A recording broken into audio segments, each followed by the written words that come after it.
हरे कृष्णा। तो आप सबका स्वागत है आज के इस सत्र में। आज का हम 17वां अध्याय का 23वें श्लोक से 28वें श्लोक तक करेंगे, जो हम आज कंप्लीट करेंगे। 17वां अध्याय जिसका नाम है श्रद्धा के 3 विभाग। तो आज हम थोड़ा सा रिकैप करेंगे फास्ट। अगर आप में से किसी ने पहले 17वें अध्याय के और 16वें अध्याय 15वें अध्याय के मिस कर दिए तो आप पिछले मेरे लेक्चर्स में जाके देख सकते हैं। अदरवाइज मेरा एक यूट्यूब चैनल है सर्व कृष्णा, मैंने डिस्क्रिप्शन में ऊपर डाल दिया है उसका चैनल का नाम। आप उसको फॉलो करके सब्सक्राइब करके कर सकते हैं उसको। आप पिछले मिस लेक्चर सुन सकते हैं। तो आज श्रद्धा के 3 विभाग में भगवान ने पहले क्या बताया। श्रद्धा के 3 विभाग होते हैं। कौन होते हैं? सतोगुणी, रजोगुणी और तमोगुणी। सात्विक श्रद्धा वाले व्यक्ति कौन होते हैं? जो शास्त्र को नहीं मानते परंतु सात्विक होते हैं, अच्छे काम करते हैं। दूसरा, शास्त्र नहीं मतलब मानते हैं तो वो देवी देवता की पूजा करते हैं, ऐसे व्यक्ति अच्छे काम करते हैं, वो वो कौन है?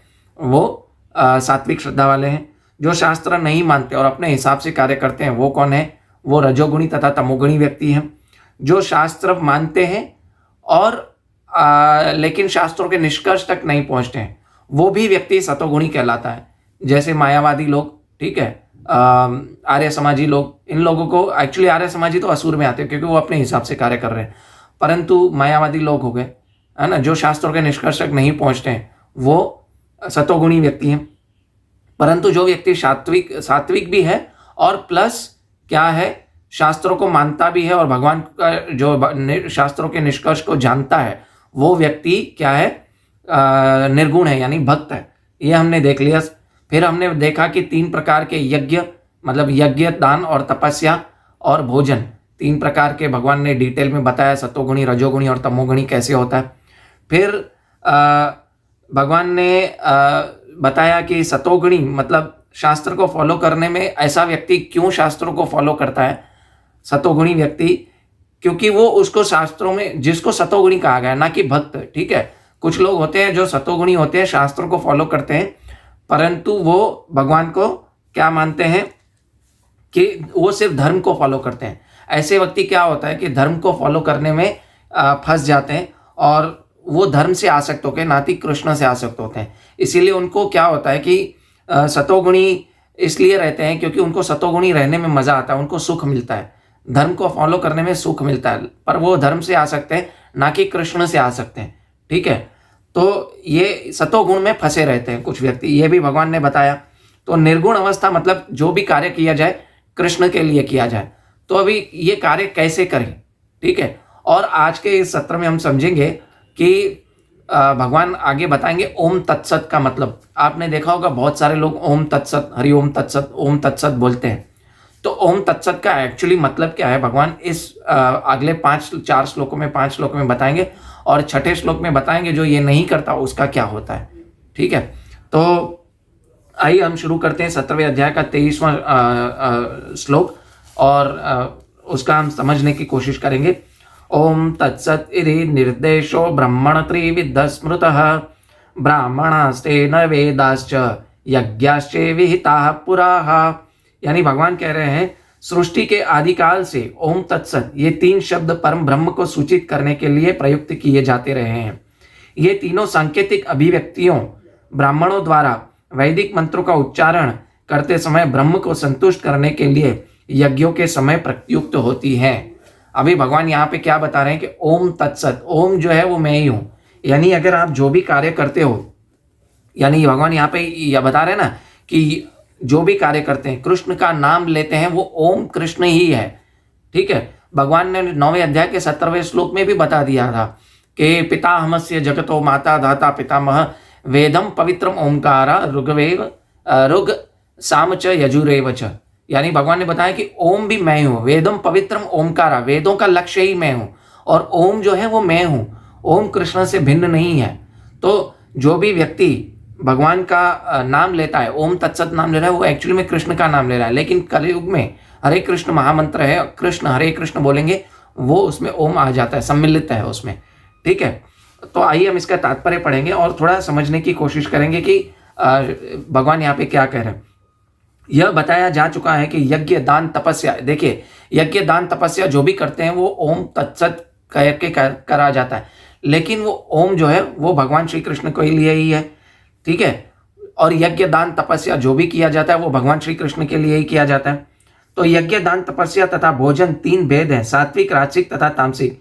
लेकिन चाहे उत्तम हो, मध्यम हो या निम्न हो, ये सभी बद्ध तथा भौतिक गुणों से कलुषित है। यानी उत्तम गुण वाला हो, यानी सतोगुण हो, रजोगुण हो या तमोगुण हो, लेकिन ये तीनों तो भौतिक गुण ही है, इनसे कलुषित है। किंतु जब ये ब्रह्म यानी भगवान श्री कृष्ण परम ब्रह्म है ना, परम ब्रह्म बोलते हैं भगवान श्री कृष्ण को, ठीक है। 10वें अध्याय में अर्जुन उनको संबोधित करता है भगवान को, ठीक है। किंतु जब ये ब्रह्म ओम तत्सत शब्द को लक्ष्य के करके किए जाते हैं तो आध्यात्मिक उन्नति का साधन बन जाता है। यानी जब हमारे हरे कृष्ण महामंत्र जपते हैं, क्योंकि कलयुग में हरे कृष्ण महामंत्र ही है, ठीक है ना। तो जब हम भक्तजन हरे कृष्ण बोलते हैं तो उसमें कृष्ण जो है वो ओम है, ठीक है।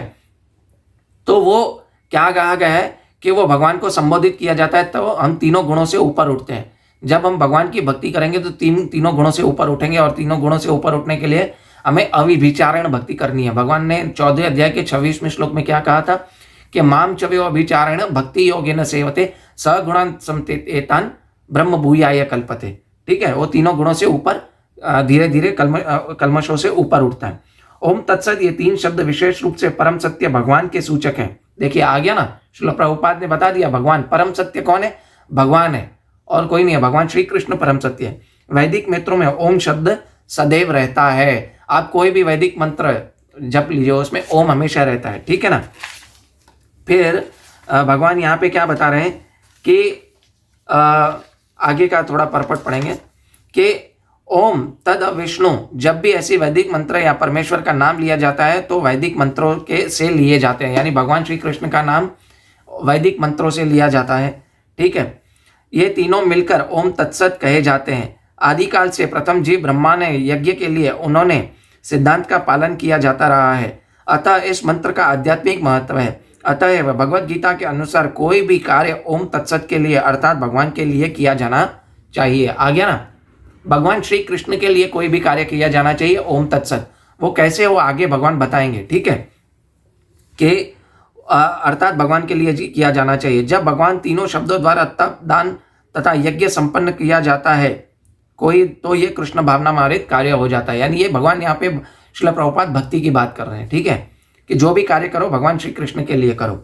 कृष्ण भावनामृत दिव्य कार्यों का वैज्ञानिक कार्यान्वयन है जिससे मनुष्य भगवत धाम वापस जा सकता है। ऐसी विधि से कर्म करने का से शक्ति का क्षय नहीं होता। ऐसी विधि का कार्य करेंगे, जैसे भक्ति करेंगे तो भक्ति का क्षय नहीं होता। वो अगले जन्म अगर आपकी भक्ति कंप्लीट नहीं हुई तो अगला जन्म भी आपको मनुष्य का मिलेगा। ऐसा अवसर मिलेगा कि आप जहां भक्ति छोड़ी थी वहीं से कैरी फॉरवर्ड होगी, ठीक है।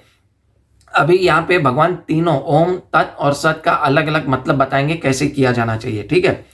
तस्मात् ओम इत्युदाहृत्य यज्ञदान तपः क्रियाः प्रवर्तन्ते विद्यानोक्ता सततम ब्रह्मवादिनाम। यानी अतएव योगी जन ब्रह्म की प्राप्ति के शास्त्रीय विधि के अनुसार यज्ञ, दान तथा तप की समस्त क्रियाओं का शुभारंभ सदैव ओम से करते हैं। अभी यहाँ पे योगी जन एक शब्द आया है। योगी यानी भक्ति योगी की बात कर रही है, भक्त की। योगी मतलब वो नहीं जिसकी दाढ़ी बड़ी हुई है, जटाएं बड़ी हुई हैं और ऐसे कर रहा है, ध्यान लगा रहा है, वो योग नहीं है। योगी यहाँ पे भक्त जन की बात हो रही है। और यहाँ पे देखो दूसरा है कि सतोगुणी व्यक्ति, जो ब्राह्मण लोग होते हैं व्यक्ति, वो ओम से कार्य शुरू करते तो हैं लेकिन असली में वो एक्चुअली मन में ओम को याद नहीं रखते, भगवान श्री कृष्ण को, भगवान के बारे में सोचते नहीं है। लेकिन वो बस वे धर्म शास्त्र में बताया गया है, इसीलिए वो है ना वेदों में बताया गया, उसके अनुसार लिखा है तो उसका उच्चारण ओम का करते हैं। लेकिन अगर जब आप देखें जस्ट रिचुअल्स की तरह, लेकिन जब एक भक्त होता है वो जब भी ओम तत्सत बोलता है, ओम बोलता है, तो एक्चुअली रियली में ही मीन्स कि वो भगवान श्री कृष्ण को वो कार्य संबोधित कर रहा है। यानी ओम का मतलब है कि जो भी कार्य शुरू करने से पहले भगवान को संबोधित किया जाए, इसके लिए उसको कहा जाता है ओम, ठीक है। ओम का यहाँ पे मतलब समझ गए, जो भी कार्य शुरू करने से पहले भगवान को याद करें इसलिए उसको बोला जाता है ओम। यानी ओम तद विष्णु परम पदम, यानी विष्णु के चरम करणों पर भक्ति का आश्रय है ना। ऋग्वेद में बताया गया 1.22.20 में कि जो भी कार्य किया जाए भगवान के चरण कमलों में संबोधित करके किया जाए। भगवान के लिए संपन्न हर कार्य क्षेत्र में सिद्धि की निश्चित है, सिद्धि निश्चित है, ठीक है। अभी भगवान बता रहे हैं आगे तत् का मतलब क्या है। मनुष्य को चाहिए कि कर्म फल की इच्छा किए बिना विविध प्रकार के यज्ञ तप दान को तत् शब्द के कहकर संपन्न करे। ऐसी दिव्य क्रियाओं का उद्देश्य भव बंधन से मुक्त होना है। देखिए बहुत ही अच्छा है, ये श्लोक बहुत ही इंपॉर्टेंट है। तत् यानी क्या? उनके लिए। यहाँ पे तत् मतलब उनके लिए, यानी किसके लिए? भगवान के लिए। ओम यानी भगवान को संबोधित किया, और अभी तत् मतलब भगवान के लिए, यानी भगवान की प्रसन्नता के लिए जो भी कार्य किया जाए उसमें तत् आता है। ठीक है, यानी ओम यानी भगवान का, विष्णु का स्मरण करते, भगवान कृष्ण का स्मरण करते हुए, तत् यानी कृष्ण के लिए कर रहा हूं, यानी कृष्ण का स्मरण तो कर रहा हूं लेकिन कृष्ण के आनंद के लिए कर रहा हूं, है ना। इसके लिए बोलते हैं ओम तत्, यानी जब भी कोई कार्य करें वो भगवान के लिए करें और किसी के लिए नहीं। तो इसका तात्पर्य में छोटा सा तात्पर्य 2 लाइन का वो पढ़ेंगे कि आध्यात्मिक पद तक उठने के लिए मनुष्य को चाहिए कि किसी भी लाभहीन निमित्त कर्म ना करे। यानी मुझे भौतिक लाभ के लिए कोई भी कार्य नहीं करना है, ठीक है, ये मुझे मिल जाए वो मुझे मिल जाए, नहीं, मुझे किसी भी प्रलोभन में आके कार्य नहीं करना है। मुझे कोई भी कार्य है वो भगवान की प्रसन्नता के लिए करना है। ठीक है, उसमें अपना कोई हिडन इंटेंशन ना हो, छुपा हुआ एजेंडा ना होना चाहिए। ठीक है, सारे कार्य भगवान के परम धाम वापस जाने के उद्देश्य के लिए किए जाएं, जो चरम उपलब्धि है। ठीक है, अगर हम भगवान की भक्ति करेंगे तीनों गुणों से ऊपर उठेंगे, जैसे मैंने बताया ना कि अभिविचारण भक्ति करेंगे तीनों गुणों से ऊपर उठेंगे, और धीरे धीरे क्या है, हम मृत्यु के बाद जो भी है हम भगवत धाम वापस चले जाएंगे। ठीक है, अभी भगवान यहाँ पे सत्य का मतलब बताएंगे। ठीक है, अगले 26वें और 27वें श्लोक में परम सत्य भक्तिमय यज्ञ का लक्ष्य है और उसे सत्य शब्द से अभिहित किया जाता है। हे प्रथापुत्र, ऐसे यज्ञ का संपन्न करता भी सत्य कहलाता है। जिस प्रकार यज्ञ दान तप सारे कर्म जो परम पुरुष को प्रसन्न करने के लिए संपन्न किए जाते हैं वह सत्य है। अभी देखो, जो भी कार्य भगवान के लिए किया जाए वो सत्य है। सत्य है मतलब उसका नाश नहीं होता, वो सत्य सत्य है। ठीक है, अभी सत्य काम करने के बाद फल भी भगवान को अर्पण किया जाता है। सत्य का मतलब यह है कि जो भी कार्य करें वो हम भगवान को अर्पण करें, और जो कार्य का फल भी है वो भगवान को अर्पण करें, तो वो सत्य बन जाता है। ठीक है, जो सतोगुणी है, जो ब्राह्मण है, वो सिर्फ याद रखेगा ओम तत्सत। ठीक है, लेकिन जो निर्गुण है यानी भक्त है, वो तीनों को प्रैक्टिकली अप्लाई करेगा ओम तत्सत। यहाँ पे भगवान प्रैक्टिकली अप्लाई करने का फॉर्मूला बता रहे हैं कि कैसे प्रैक्टिकली अप्लाई किया जाए ओम तत्सत को। ठीक है, तो आप जब भी ओम तत्सत उच्चारण करो तो हमें ये 3 चीजें याद रहनी चाहिए। क्या? पहले तो हम बताएंगे सतोगुणी जो ब्राह्मण होते हैं ना, वो सिर्फ याद रखता है कि मुझे ओम तत्सत बोलना है, लेकिन जो वैष्णव है वो प्रैक्टिकली, है ना, प्रैक्टिकली अप्लाई करेगा अपनी लाइफ में। तो ओम तत्सत क्या हुआ? भगवान यहाँ पे ओम तत्सत का मतलब प्रैक्टिकली बता रहे हैं कि कैसे करना है। ओम यानी काम करने से पहले भगवान को याद रखना है। ठीक है, पहले देखा। तत् यानी काम करना है जो भगवान के लिए करें, भगवान की प्रसन्नता के लिए करें, और सत यानी उसका जो फल मिलता है या और जो कार्य कर रहे हैं वो दोनों भगवान को अर्पण करें। इस तरह ओम तत्सत जो एक साथ जुड़ा हुआ है, इनमें से कोई भी एक हमारे जीवन में निकल गया ओम तत्सत, है ना, मतलब हर कार्य करते समय ओम तत्सत बोलना नहीं है, लेकिन ऐसा है कि हमें सोचना है कि ये कार्य मुझे भगवान के लिए करना है और इसका फल भी जो है मुझे भगवान को अर्पण करना है, और जो कार्य कर रहे हो उससे पहले हमें भगवान को याद करना है। ठीक है, तो प्रैक्टिकली ओम तत्सत ये है, ना कि सिर्फ बोलना है। वैदिक उच्चारण कर रहे हैं तो कर रहे, भाई यज्ञ में ओम तत्सत बोल दिया, ओम तत्सत विष्णु, है ना, नहीं, ओम तत् विष्णु नहीं बोलना है, ऐसा नहीं है। वो बोलना तो है, लेकिन प्रैक्टिकली अपनी लाइफ में कैसे अप्लाई करें यहाँ पे भगवान ने बताया। ठीक है, तो ये तीनों ओम तत्सत जो भी हम कार्य करते हैं वो अगर जुड़े हुए ना हो ना, उनमें से एक भी मिसिंग हो तो पूरा लाइफ में गड़बड़ हो जाता है। इसीलिए हम सुखी नहीं है, हमें पता ही नहीं है कि हम सुखी क्यों नहीं है। ठीक है, हम दुखी हैं, ये हमारी मेन दुख की वजह यही है। तो अभी इसका हम ना थोड़ा सा तात्पर्य पढ़ेंगे। प्रशस्ते कर्माणि अर्थात नियत कर्तव्य सूचित करते हैं कि वैदिक साहित्य में ऐसी क्रियाएं निर्धारित हैं जो गर्भदान से लेकर मृत्यु संसार के रूप में की जाती है। गर्भदान मतलब जो भी व्यक्ति है, एक गर्भधारण संस्कार होता है वैष्णव में, कि जो भी व्यक्ति को, है ना, एक जीवात्मा को लाना होता है अपने घर पे, तो गर्भधान संस्कार हो जाता है। उसके बारे में हम कभी पहले बात करेंगे। तो ऐसे संस्कार जीवन की चरम मुक्ति के लिए होते हैं। ऐसी सारी क्रियाओं के समय ओम तत्सत उच्चारण करने की संस्तुति की जाती है। अभी श्रील प्रभुपाद यहाँ पे बता रहे हैं ओम तत्सत उच्चारण की संस्तुति की जाती है का मतलब है कि ओम तत्सत यानी जो भी कार्य करें भगवान के लिए करें, उनको याद रखें। तत् यानी भगवान के लिए कार्य करें, उनकी प्रसन्नता के लिए करें, और जो फल है सत वो भगवान को अर्पण किया जाए। तो ओम तत्सत का उच्चारण का मतलब ये है, ठीक है। सद्भाव तथा साधु भाव आध्यात्मिक स्थिति का सूचक है। कृष्ण भावनामृत में कार्य करना सत्य है, और जो व्यक्ति कृष्ण भावनामृत में कार्य प्रति सचेत रहता है वह साधु कहलाता है। यानी साधु वो नहीं है कि जो लंबी लंबी दाढ़ी रख रहा है और घेरवे कपड़े पहने हैं, नहीं। यहाँ पे सूचित होता है, भगवान ने खुद बताया क्या, जो कार्य सत्य के लिए किए जाए, मेरे लिए किए जाए, वो कार्य जो है कृष्ण भावनामृत कार्य है, वो साधु कहलाता है। साधु वो है, ठीक है। श्रीमद् भागवत में कहा गया है कि भक्तों की संगति से आध्यात्मिक विषय स्पष्ट हो जाता है।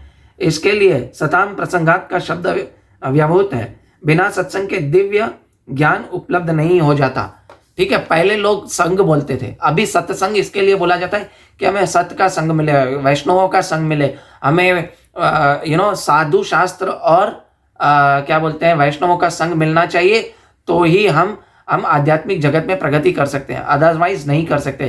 तभी हमें पता चलेगा कि ओम तत्सत का एक्चुअल मीनिंग क्या है, ठीक है। बिना सत्संग के दिव्य ज्ञान उपलब्ध नहीं हो पाता। किसी को दीक्षित करके समय या यज्ञोपवीत धारण कराते समय ओम तत्सत शब्दों का उच्चारण किया जाता है।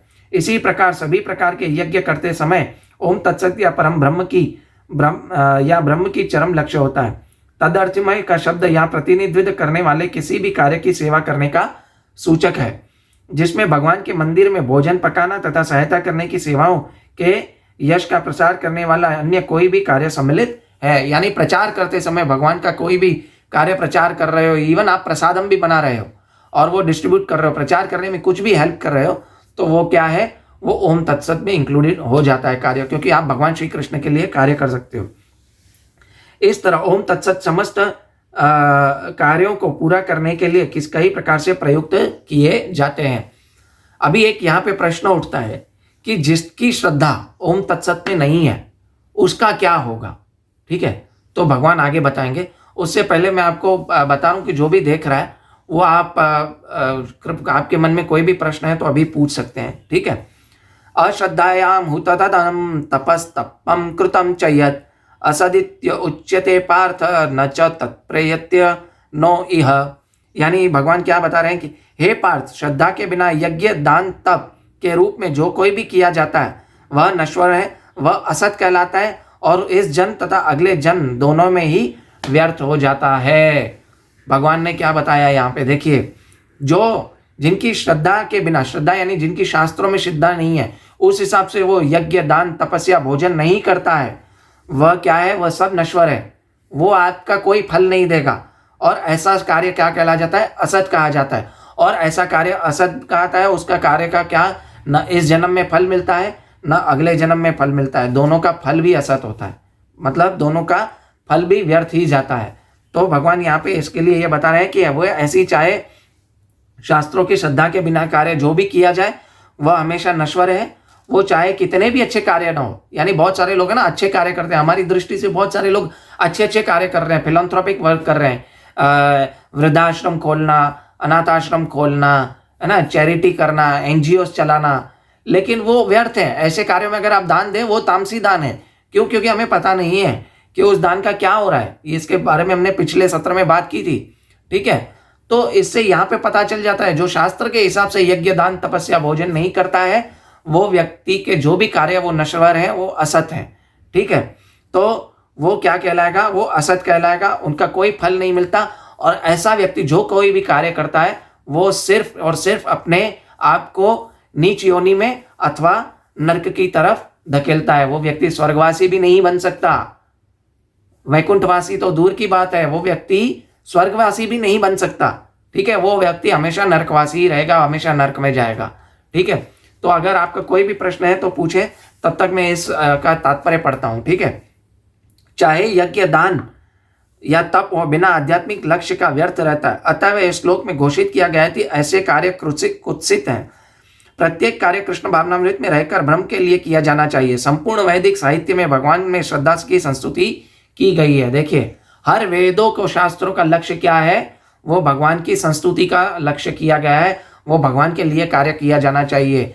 जो लोग वेद पढ़ते हैं उनको मोस्टली लोगों वो निष्कर्ष तक नहीं पहुंच पाते, तो वो लोग व्यक्ति क्या कहे जाते हैं, वो तमोगुणी है, या वो सात्विक हो सकते हैं, शास्त्रों को फॉलो कर सकते हैं, लेकिन पूरे निष्कर्ष तक नहीं पहुंच सकते हैं। ऐसे श्रद्धा तथा समुचित मार्गदर्शन के बिना कोई फल नहीं मिल सकता। समस्त वैदिक आदेशों का पालन करना चरम लक्ष्य कृष्ण को जानना है। इस सिद्धांत का पालन किए बिना कोई सफल नहीं हो सकता। यानी वैदिक शास्त्रों का मेन फल क्या है? कृष्ण को जानना है, कृष्ण की भक्ति करना है। ठीक है, अदरवाइज अगर आप कितना भी शास्त्र पढ़ लो, कुछ भी कर लो, लेकिन उसके निष्कर्ष तक नहीं पहुंचे, प्रामाणिक गुरु के पास जाके उसको समझा नहीं है, तो ऐसा क्या है, उसका लक्ष्य, उसका जो फल है वो कृष्ण को जानना है, वो नहीं मिल पाएगा। ठीक है, इसलिए सर्वश्रेष्ठ मार्ग यही है कि मनुष्य प्रारंभ से ही किसी प्रामाणिक गुरु मार्गदर्शन में कृष्ण भावनामृत कार्य करे और सब प्रकार के सफल होने का यही मार्ग है। देखिए श्रील प्रभुपाद ने यहाँ पे गुरु की विशेषता बताई है, गुरु का मेन क्या बताया है, ये बताया है। अभी यहाँ पे किसने लिखा है कुछ कि service to man is service to God, please explain this. वाह, very nice question. Service to man is service to God, ये जो है ये भौतिक जो है ना, ये अंग्रेजों से आया है। Actually service to man is service to God, परोपकार की यहाँ पे बात कर रहे हैं। यानी अगर आप बोल रहे हैं कि मैं दान दे रही हूं, सपोज, ठीक है, परोपकार, आपने दान, सर्विस टू मैन यानी उसको दान दोगे या उसकी कुछ मेडिकल हेल्प करोगे या आप उसकी कुछ क्या बोल रहे हैं कि उसकी खाने की खाना खिला दोगे उसको, तो वो क्या, वो भगवान की सेवा है? नहीं, वो भगवान की सेवा नहीं है। क्योंकि आप जहां दान दे रहे हो वो क्या शास्त्रों के हिसाब से दान है? नहीं है। दान देते समय 5 चीजें हमें याद रखनी चाहिए। जो दान दे, हमारी सबसे अच्छी वस्तु दान देनी है। दूसरा, जो दान दे वो व्यक्ति जो है दान लेने के लायक है कि नहीं है। तीसरा, वो शुभ कार अशुभ काल को देख के दिया जाना चाहिए। चौथा, जो दान वस्तु हमने दी है वो वस्तु क्या है, वो वस्तु देने के बाद अपने बेस्ट वस्तु दान देनी चाहिए। और 5वां जो है, जो दान देने के बाद है, हमें ग्लानि नहीं होनी चाहिए कि मैंने दान दिया, वो वस्तु मेरे काम आ जाती। और शास्त्रों के हिसाब से दान ऐसे होना चाहिए। 5 और एक चीज, दान देने के समय दान की बात ही हो रही है, क्योंकि सर्विस टू मैन यानी दान हुआ। आप किसी को खाना खिला लिया, आप किसी की मेडिकल ये कर ली, ठीक है। अभी एक व्यक्ति है, आपने एक कार्य किया कि आपने किसी को है ना हानि पहुंचाई, ठीक है, थप्पड़ मार दी, और दूसरे दिन जाके सुबह किसी की अस्पताल में हेल्प कर दी, तो ये हेल्प नहीं करेगा आपको। आप कृष्ण भावनामृत में रह के कार्य करेंगे, यानी जैसे भगवान के लिए कार्य करेंगे। अगर आपने किसी को खाना भी खिलाना है, दान देना है, तो क्या करना है आपको? उसको भोजन पकाओ, भगवान को अर्पण करो। वो दान, वो खाना जो है प्रसादम बन जाएगा। तो वो प्रसादम बनेगा तो वो प्रसादम लेगा, जो भी व्यक्ति उसको अर्पण करेगा, उसको ग्रहण करेगा प्रसादम को, तो वो क्या हो जाएगा, वो प्रसादम बन जाएगा। उसकी इंद्रियां जो है, वो टेस्ट बर्ड्स जो हैं वो डेड हो जाएंगे। वो धीरे धीरे कृष्ण भावनामृत की आगे बढ़ेगा। यानी परोपकार का मतलब क्या है कि हम क्या शरीर के लेवल पे काम कर रहे हैं। शरीर के लेवल पे हम क्या कार्य कर रहे हैं कि उसको शरीर का दुख देख के, है ना, वो हम उसका कार्य कर रहे हैं। लेकिन हमें उसका मेन का आत्मा का दुख क्या है, आत्मा का भोजन क्या है, कृष्ण भावनामृत, ठीक है। वो एक्चुअली हमारा जीवन का परम लक्ष्य है। मनुष्य जीवन का परम लक्ष्य यही है। परोपकार एक्चुअली में ये है, ठीक है। तो service to man is service to God नहीं है। सर्विस टू मैन एक्चुअली जब उसमें कृष्ण भावनामृत जोड़ ली जाए तो सर्विस टू गॉड है, ठीक है। ये आई होप यू अंडरस्टूड कि जब हम भगवान के सेंटर में रख के जो भी कार्य करेंगे, वो कार्य जो है वो सर्विस टू, है ना, गॉड है। अदरवाइज जो कार्य हम भगवान श्री कृष्ण को रख के नहीं करते हैं बीच में, वो कार्य जो है वो व्यर्थ ही जाएगा। अभी एक मदर टेरेसा, ठीक है, उसने क्या किया, उसने सबकी गरीबों की हेल्प की, सब किया, बड़ा नाम हो गया, लेकिन वो कार्य जो है उसने गॉड को सेंटर में रख के नहीं किया। हिडन उसका एजेंडा था कि सबको क्रिश्चियनिटी में कन्वर्ट करना था, और बहुत सारे लोगों को उसने क्रिश्चियनिटी में कन्वर्ट भी किया, ठीक है। तो ये उसका वो हिडन एजेंडा था, लेकिन उसने उसको परम जीवन का लक्ष्य किसी को नहीं बताया कि परम अपने मनुष्य जीवन का लक्ष्य क्या है। मनुष्य जीवन का लक्ष्य है कि इस जन्म मृत्यु के चक्कर से छूट के हम अपने भगवान के धाम जाएं, भगवान अपना जो बैक टू गॉड है, भगवान के धाम जाएं। अगर आप ये किसी को दे रहे हैं तो वो चरम लक्ष्य है। और उसके साथ साथ अगर आप किसी को खाना खिला रहे हो और किसी को, है ना, भगवान कृष्ण को सेंटर में रख के फिर अगर आप किसी की सेवा कर रहे हो तो वो अच्छी बात है। लेकिन अगर कृष्ण सेंटर में नहीं है, जैसे वृंदावन में बहुत सारे लोग प्रसाद बांट रहे हैं। अभी एक माधवास करके है, वो प्रसाद बांट रहे हैं, लेकिन वो क्या कर रहे हैं, भगवान कृष्ण को भोग लगा के लोगों को प्रसाद बांट रहे हैं। जो कुछ भी आ रहा है वो भगवान को अर्पण करके बांट रहे हैं। तो कृष्णा सेंटर में आ गए। ठीक है, हमारे जीवन का जो भी कार्य करें हमको कृष्णा को सेंटर में रखना है, तो वो व्यक्ति, वो सर्विस टू गॉड डायरेक्टली हो जाएगी, है ना। कृष्ण को सर्विस करनी है हमें। सर्विस टू मैन तो हम शारीरिक करके कर रहे हैं। आप किसी को खाना कितने दिन खिला सकते हो, है ना। आप किसी का इलाज कितने दिन करा सकते हो, ये हमें ध्यान रखना है। क्योंकि अगर आप किसी को 1 दिन 2 दिन 4 दिन खाना खिलाए, फिर तो उसको वापस तो भूख लगनी ही है ना। आप यू गॉटिंग माई पॉइंट। तो वो उसकी असली सेवा नहीं है। असली सेवा ये है कि उसको कृष्ण भावनामृत दे, वो भगवान का नाम जपे, और क्या है, वो उच्च लाइफ के हायर गोल को प्राप्त कर सके। That is actually a service to God. भगवान ने इसलिए भगवत गीता में अगले अध्याय में पता चलेगा कि भगवान अर्जुन को बोल रहे हैं, जो मेरे इस मेरे ना भगवत गीता का जो नॉलेज फैलाता है, नॉलेज स्प्रेड करता है, वो व्यक्ति मुझे अति प्रिय है। और भगवान के प्रिय बने और लोगों को भी भगवान का प्रिय बनाए, ताकि वो भी जन्म मृत्यु के चक्कर से छूट सके। Actually service to God is this one, है ना। Service to man is service to God, ये नहीं है। I hope you got your answer miss Huluman Rajkumari. Please, अगर आपने इसका जवाब मिल गया है तो आप बता दें मुझे। हरे कृष्णा। और कृपया आप इस लेक्चर को ज्यादा से ज्यादा लोगों को शेयर करें, ताकि, है ना, तो ये जो है लोगों को पहुंच सके। और कृपया आपके कुछ भी और क्वेश्चन हो तो पोस्ट कर सकते हैं। और मेरा यूट्यूब का चैनल है, आप वहाँ पे भी सब्सक्राइब कर सकते हैं, ताकि आपको और भगवत गीता स्टार्टिंग से है, वहाँ पे 5वें अध्याय से मैंने कुछ महीने पहले ही चैनल स्टार्ट किया, ताकि लोगों को ये नॉलेज मिल सके भगवत गीता का श्लोका बाय श्लोका। ठीक है, हरे कृष्णा। और ज़्यादा से ज़्यादा लोगों को शेयर करें। वांछा कल्पतरुभ्यश्च कृपा सिंधुभ्य एव च पतितानां पावनेभ्यो वैष्णवेभ्यो नमो नमः। अनंत कोटि वैष्णव वृंद की जय। श्रील प्रभुपाद की जय। निताय गौर प्रेमानंदे। हरि हरि बोल। हरे कृष्णा। कृपया शेयर करें। हरि बोल। कृष्णा।